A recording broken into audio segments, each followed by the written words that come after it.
Now, the SOS Ocean event has opened its doors here in Paris. Now, as the event's title suggests, the ocean is facing unprecedented threats, and many, including the French president, are calling for action to protect it. The event, organised by France, kicking off yesterday with an opening session and working dinner at Paris's Musée de l'Homme, or the Museum of Mankind. Yesterday also saw the Eiffel Tower lit up in blue to mark the gathering. We're going to cross live now to the event, talk to Charlotte Hughes, who joins us from there. Charlotte, tell us first of all then, what exactly is happening there today? That's right, Stuart. The event is taking place beside me in the Musée de la Marine, which is a maritime museum here in Western Paris. Now, today it's where politicians, scientists and public figures from across the world are gathering in order to discuss the threats the ocean is facing and the action needed in order to protect it. Now, the event is kicking off with opening speeches, including from Al Gore, Antonio Costa, Paris Mayor Anne Hidalgo, and the European Commissioner for Fisheries and Oceans.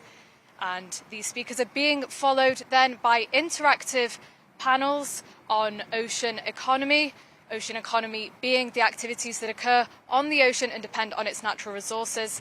And there will also be interactive panels on ocean conservation.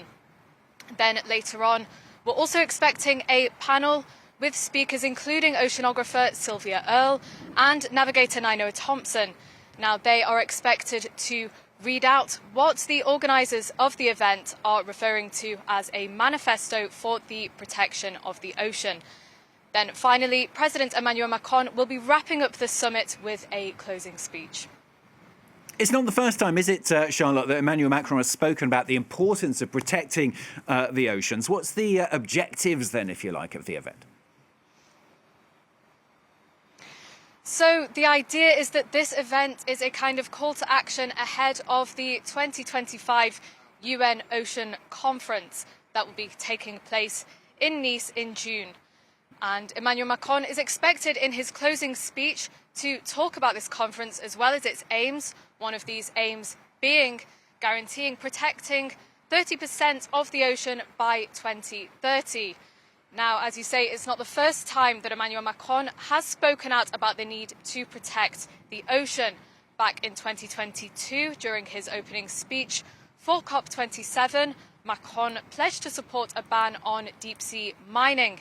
However, he is coming under fire from some activists and NGOs, particularly over the issue of bottom trawling. Now, this is a fishing method that involves towing a weighted net across the sea floor, and it can lead to the deaths of plants and animals, and it can disrupt the seabed ecosystem.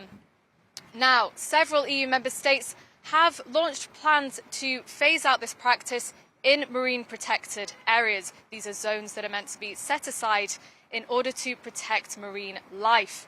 However, France has not done this, and it says it prefers to act on a case-by-case basis.